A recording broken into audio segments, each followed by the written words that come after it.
جب رسول اللہ صلی اللہ علیہ وسلم فتح مکہ کی تکمیل فرما چکے اور معلوم ہے کہ یہی آپ علیہ السلام کا شہر، آپ علیہ السلام کی جائے پیدائش اور وطن تھا، تو انصار نے آپس میں کہا کیا خیال ہے، اب اللہ نے رسول اللہ صلی اللہ علیہ وسلم کو آپ کی اپنی سرزمین اور آپ کا شہر فتح کرا دیا ہے تو آپ علیہ السلام یہیں قیام فرمائیں گے۔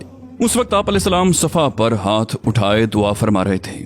دعا سے فارغ ہوئے تو دریافت فرمایا تم لوگوں نے کیا بات کی ہے؟ انہوں نے کہا کچھ نہیں یا رسول اللہ، مگر آپ نے اصرار فرمایا تو بالآخر ان لوگوں نے بتا دیا۔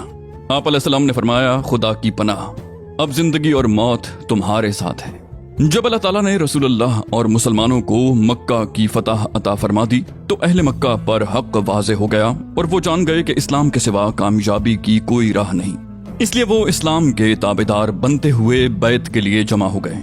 رسول اللہ صلی اللہ علیہ وسلم نے صفا پر بیٹھ کر لوگوں سے بیعت لینی شروع کی۔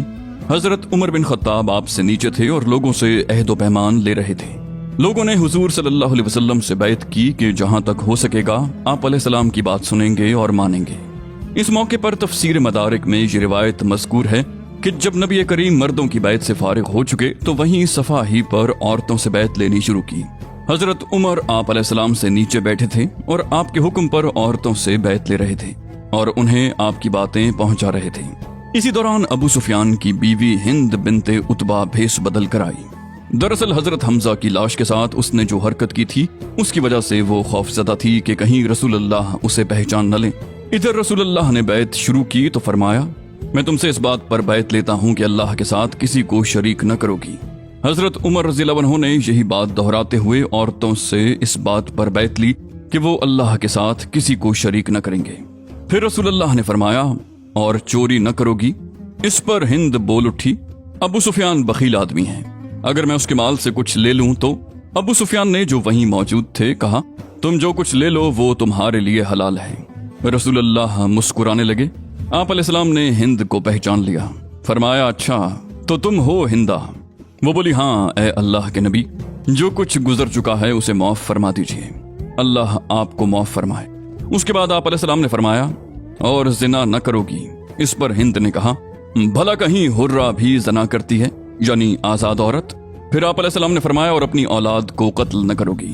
ہند نے کہا ہم نے تو بچپن میں انہیں پالا پوسا، لیکن بڑے ہونے پر آپ لوگوں نے انہیں قتل کر دیا، اس لیے آپ اور وہ ہی بہتر جانیں۔ یاد رہے کہ ہند کا بیٹا حنظلہ بن ابی سفیان بدر کے دن قتل کیا گیا تھا۔ یہ سن کر حضرت عمر ہنستے ہنستے چت لیٹ گئے اور رسول اللہ نے بھی تبسم فرمایا۔ اس کے بعد آپ علیہ السلام نے فرمایا اور کوئی بہتان نہ گھڑو گی۔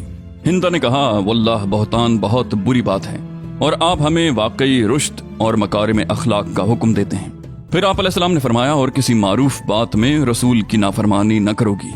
ہند نے کہا خدا کی قسم ہم اپنی اس مجلس میں اپنے دلوں کے اندر یہ بات لے کر نہیں بیٹھی ہیں کہ آپ کی نافرمانی بھی کریں گی۔ پھر واپس ہو کر ہند نے اپنا بت توڑ دیا۔ وہ اسے توڑتی جا رہی تھی اور کہتی جا رہی تھی ہم تیرے متعلق دھوکے میں تھے۔ مکہ میں رسول اللہ صلی اللہ علیہ وسلم نے 19 روز قیام فرمایا۔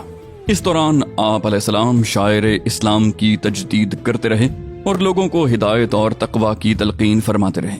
انہی دنوں آپ علیہ السلام کے حکم سے حضرت ابو اسید خزائی نے نئے سرے سے حدود حرم کے کھمبے نصب کیے۔ آپ علیہ السلام نے اسلام کی دعوت اور مکہ کے آس پاس بتوں کو توڑنے کے لیے متعدد سرایا بھی روانہ کیے اور اس طرح سارے بت توڑ ڈالے۔ آپ علیہ السلام کے منادی نے مکے میں اعلان کیا کہ جو شخص اللہ اور آخرت کے دن پر ایمان رکھتا ہو وہ اپنے گھر میں کوئی بت نہ چھوڑے بلکہ اسے توڑ دے۔ فتح مکہ سے یکسو ہو جانے کے بعد رسول اللہ نے 25 رمضان 8 ہجری کو حضرت خالد بن ولید کی سرکردگی میں عزا کے انہدام کے لیے ایک سریہ روانہ فرمایا۔ عزا نخلا میں تھا۔ قریش اور سارے بنو کنانہ اس کی پوجا کرتے تھے اور ان کا سب سے بڑا بت تھا۔ بنو شیبان اس کے مجاور تھے۔ حضرت خالد نے 30 سواروں کی مائیت میں نخلا جا کر اسے ڈھا دیا۔ واپسی پر رسول اللہ نے دریافت فرمایا تم نے کچھ دیکھا بھی تھا؟ حضرت خالد نے کہا نہیں۔ آپ علیہ السلام نے فرمایا تب تو در حقیقت تم نے اسے ڈھایا ہی نہیں، پھر سے جاؤ اور اسے ڈھا دو۔ حضرت خالد بپھرے اور تلوار سونتے ہوئے دوبارہ تشریف لے گئے۔ اب کی بار ان کی جانب ایک ننگی کالی پراگندہ سر عورت نکلی۔ مجاور اسے چیخ چیخ کر پکارنے لگے، لیکن اتنے میں حضرت خالد نے اس زور کی تلوار ماری کہ اس عورت کے 2 ٹکڑے ہو گئے۔ اس کے بعد رسول اللہ کے پاس آ کر خبر دی۔ آپ علیہ السلام نے فرمایا ہاں وہی عزا تھی، اب وہ مایوس ہو چکی ہے کہ تمہارے ملک میں کبھی بھی اس کی پوجا کی جائے۔ اس کے بعد آپ علیہ السلام نے عمرو بن عاص کو اسی مہینے سوا نامی بت ڈھانے کے لیے روانہ کیا۔ یہ مکہ سے 3 میل کے فاصلے پر ریحات میں بنو حذیل کا ایک بت تھا۔ جب حضرت عمرو وہاں پہنچے تو مجاور نے پوچھا تم کیا چاہتے ہو؟ انہوں نے کہا مجھے رسول اللہ نے اسے ڈھانے کا حکم دیا ہے۔ اس نے کہا تم اس پر قادر نہیں ہو سکتے۔ حضرت عمرو نے کہا کیوں؟ اس نے کہا قدرتاً روک دیے جاؤ گے۔ حضرت عمرو نے کہا تم اب تک باطل پر ہو، تم پر افسوس، کیا یہ سنتا یا دیکھتا ہے؟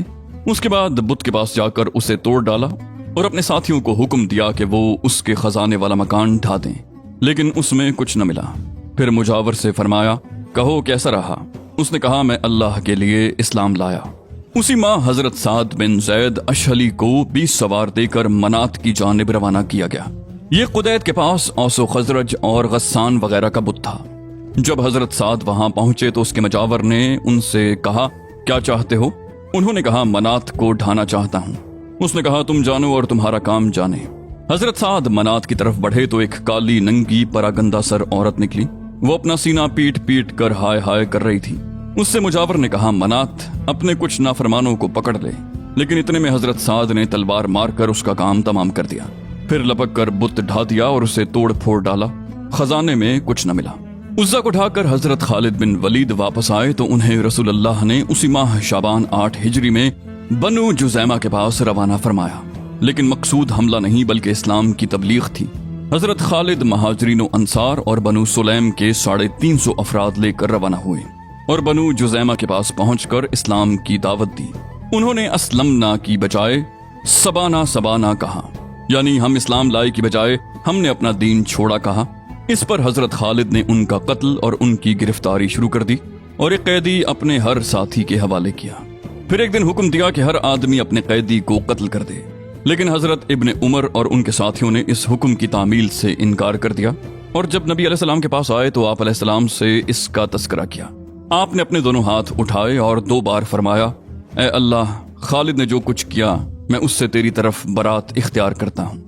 اس موقع پر صرف بنو سلیم کے لوگوں نے اپنے قیدیوں کو قتل کیا تھا، انصار و مہاجرین نے قتل نہیں کیا تھا۔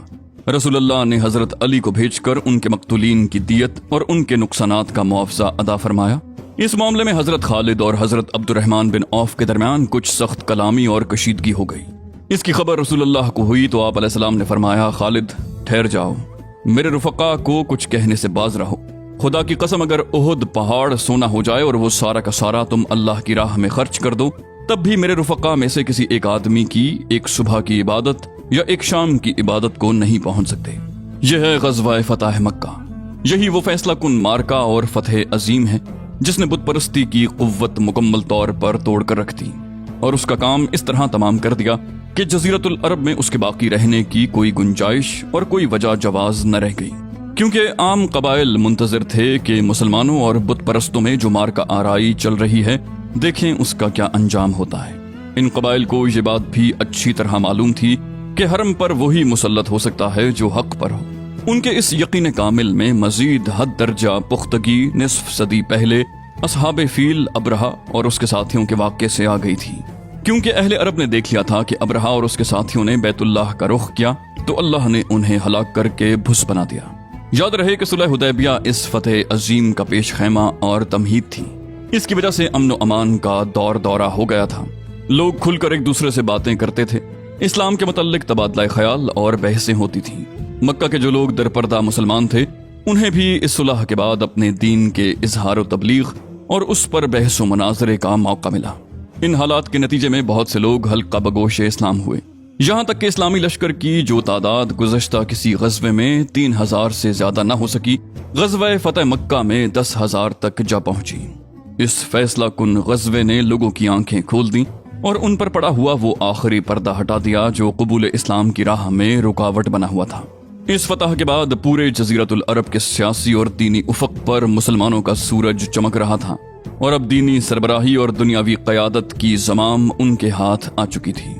گویا صلح حدیبیہ کے بعد جو مسلمانوں کے حق میں مفید تغیر شروع ہوا اس فتح کے ذریعے مکمل اور تمام ہو گیا، اور اس کے بعد ایک دوسرا دور شروع ہوا